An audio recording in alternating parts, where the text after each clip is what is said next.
Uno de los episodios más sorprendentes de los evangelios es aquel en que Jesús, estando cenando con sus discípulos la víspera de su pasión, se levantó de la mesa y cogiendo un recipiente de agua y ciñéndose una toalla, empezó a lavar los pies de sus discípulos que lo miraban asombrados. Debe tenerse en cuenta que lavar los pies de los huéspedes de una casa, cosa común en la Palestina de entonces, donde los caminos estaban cubiertos de polvo, era una tarea de esclavos, no de hombres libres. Jesús, dice el Evangelio, sabiendo que retornaba a su Padre, quiso darles a sus discípulos una muestra suprema de su amor por ellos al asumir una tarea de siervo. Yo, que soy vuestro Maestro y Señor, no tengo reparos en humillarme ante ustedes. El Evangelio dice que cuando llegó donde Pedro, este, impulsivo como de costumbre, objetó: «Tú no me lavas los pies de ninguna manera, no lo puedo permitir». Como si dijera: «¿Cómo va a ser posible que tú, mi maestro, me laves los pies a mí, que soy tu discípulo? Más bien debería ser al revés, que yo te los lave a ti». Pero Jesús le contesta: «Si tú no permites que yo te lave los pies, no tienes nada que hacer conmigo». A lo que Pedro, siempre tan dispuesto a exagerar, le dice: «Entonces lávame no solo los pies, sino también las manos y la cabeza». Jesús toma con humor la reacción de Pedro, sabiendo que está motivada por el amor, y le dice: «El que se ha lavado no necesita lavarse los pies ensuciados por el camino. Vosotros estáis limpios», agrega, en un sentido moral. No hay nada sucio en vuestras conciencias, pero no todos, aludiendo al que él sabía que lo iba a entregar.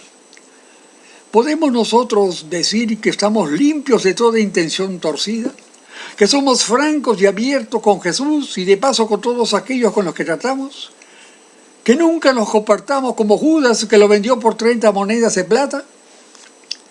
Judas, que estaba presente, a quien Jesús también lavó los pies, debe haberse sentido aludido.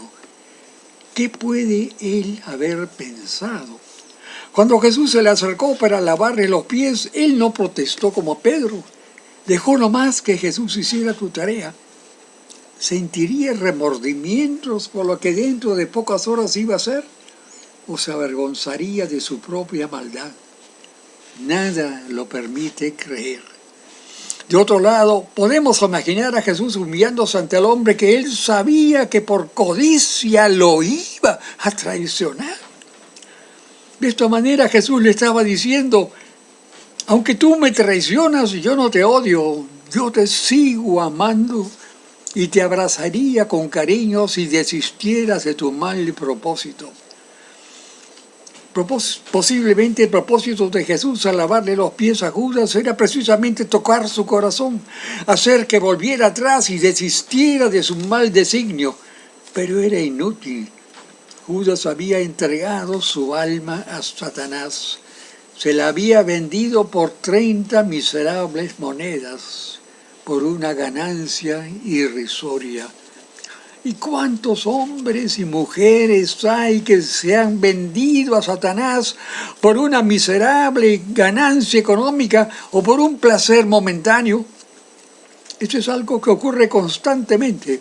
Hombres y mujeres que por un beneficio material ensucian su conciencia pagando mal a sus trabajadores o empleados o cobrando en exceso por sus servicios o por su mercadería. Si tú pagas menos de lo que debieras o cobras más de lo que es justo, eres un discípulo de Judas. Si eres cristiano, traicionas a tu Maestro que nos dio ejemplo de desprendimiento. Teme pues, porque cuando llegue el inoctable día de juicio, Jesús te pedirá cuentas y tu destino eterno estará en juego.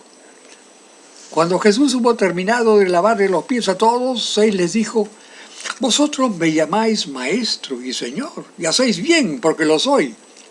Pues bien, Si yo, siendo vuestro maestro y señor, os he lavado los pies, vosotros debéis hacer lo mismo unos a otros.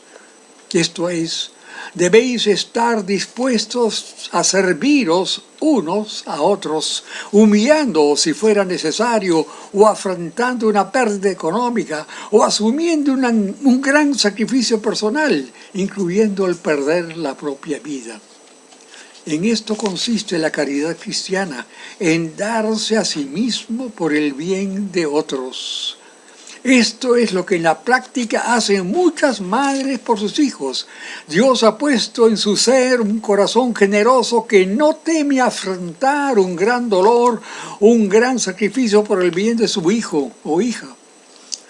Ya el solo parto suele significar un gran dolor, y lo es también a veces la crianza del pequeño al darle de lactar, aunque muerda el pezón. Lo hace de buena gana sin contar las horas de insomnio o las lágrimas que derrame. ¿Por qué lo hace? Porque lo ama más que a su vida. El padre también suele hacer grandes sacrificios por sus hijos, pero no en la misma medida. Por ese motivo, el ser humano por lo general venera a su madre. Pero también el que se esfuerza en alcanzar para Cristo un alma perdida, lo hace muchas veces afrontando el rechazo o el ridículo y recorriendo grandes distancias, a veces internándose en lugares peligrosos hasta lograr su objetivo. Los misioneros que dejan su patria y sus familias para viajar a países alejados, donde pueden no ser bien recibidos y tienen que acostumbrarse a modos de vida y culturas diferentes, lo hacen por un solo motivo: su amor a Cristo. Y están dispuestos a ofrendar su vida, si es necesario, para cumplir su voluntad expresada antes de ascender al cielo: ir y hacer discípulos a todas las naciones.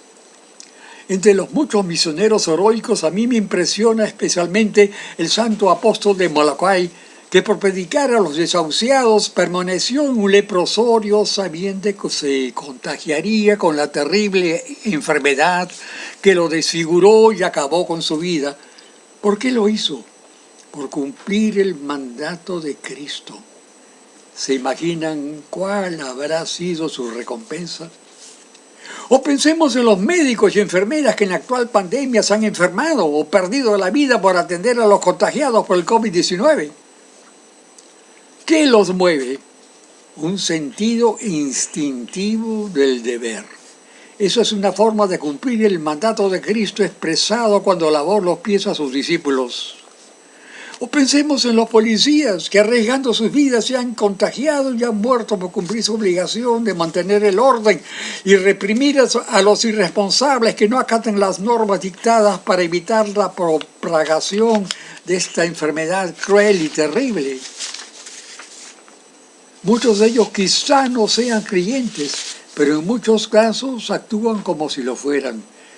De ellos podría decirse que son discípulos inconscientes de Cristo. Esto me lleva a la pregunta final: ¿y yo cómo me comporto? ¿Estoy dispuesto a lavar los pies de mi prójimo? ¿O rechazo todo acto de servicio que se me pida?